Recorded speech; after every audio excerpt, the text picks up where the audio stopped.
कि कोइले बहनी प्यार तो अरे जानी कह दे दी। अरे कोइले बहनी प्यार तो अरे जानी कह दे दी। यह बर्बादी हम हो क्रिया तू खाला दिली दीवाना हो क्रिया तू खाला दिली दीवाना। बात करेंगे गायकी के साथ साथ में कुल गायकी पे निर्भर है कि और गायकी के साथ साथ से अबे बतिया तड़ हो कि फोनो हमारे न उठाव तड़ हो। लगा के हमसे दिल तू कई दिला बिल, लगा के हमसे दिल तू कई दिला बिल। कौन गलती हमारे हो गई कि हम तोहरा खाती भहिनी बेकार। जनल परिवार तोहर दोसरा से प्यारे हो गइल कि हम तोहरा खाती भहिनी बेकार। जनले परिवार तोहर दोसरा से प्यारे हो गए। हम तो अपना गाना रिकॉर्ड कर रहे हैं, जो देख रहे हैं कि इतना भोजपुरी इंडस्ट्री में जितना भी विवाद फैला हुआ है, हम उसके लिए कब सोचते हैं कि हमेशा विवाद ना फैले, सब जातिवाद में और ये सब फालतू बात ना उठाए कि काहे पीछा पड़ले बाड़ा हमारो पमरले बाड़ा। माठा फूकी पिया ताड़ा दूधे से का जरल बड़ा। लेकिन ये जो कलाकार है गायक है अजीत अकेला जी, यहाँ पर भोजपुरी के बचाने के लिए बहुत अच्छा है। मैं अपना हॉस्पिटल भी चलाता हूँ। अच्छा, मतलब डॉक्टर बना गायक कि गायक बना डॉक्टर, ये बताइए।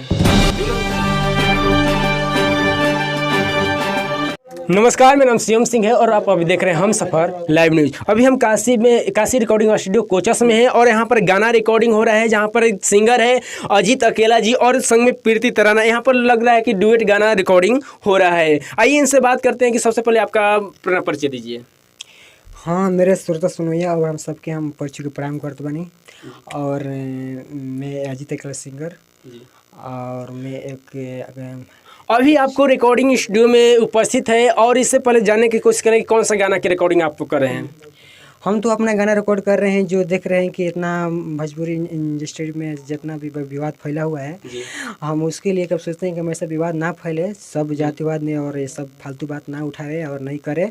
हम उसी के लिए समझौता के लिए अपना एक सॉन्ग गाना गा रहे हैं कि अपने समाज के कुछ प्रभाव पड़े, ठीक है ना, और कुछ बात नहीं। आप देख रहे हैं कि बहुत सारे कलाकार जो है आगे बढ़ने के लिए विवाद कर रहे हैं, लेकिन ये जो कलाकार है गायक है अजीत अकेला जी, यहाँ पर भोजपुरी के बचाने के लिए बहुत अच्छा गाना गा रहे हैं। तो एक गाना अपना सुना दीजिए। देखिए, जो एक गाना है मैं अपना आवाज़ सुना देते हैं कि कोइले बहनी प्यार तो अरे जानी कह दे दी। अरे कोइले बहनी प्यार तो अरे जानी कह दे दी। यह बर्बादी हम हो क्रिया तू खाला दिली दीवाना हो क्रिया तू खाला दिली दीवाना हो। जो मेरा आवाज़ है और क्रिया खाला दिल दीवाना। आइए, लुकाइए मत, किसको क्रिया खिया रहे हैं आप? देखिए, सॉरी, अब मेरे से कुछ गलती गाना में गलती हो गई, लेकिन अपना आवाज़ से स्वर सुना रहे थे कि मेरा ऐसा स्वर है। अच्छा, ठीक है। और अजीत जी, आपसे बात करेंगे गायकी के साथ साथ में कुल गायकी पे निर्भर है कि और गायकी के साथ साथ कुछ करते हैं। देखिए, मेरे माँ सरस्वती सब कुछ दी है और मेरे कुछ कमी नहीं है। मैं पढ़ाई लिखाई मेरे भी चल रहा है और परीक्षा भी इधर मैंने नौकरी के चल रहा है, ऐसा बात नहीं है। लेकिन वो जो मेरा सॉन्ग है, मेरा आवाज़ माँ सरस्वती दी है, वो आवाज़ पे गा रहे हैं और मेरा हॉस्पिटल भी है और मैं अपना हॉस्पिटल भी चलाता हूँ।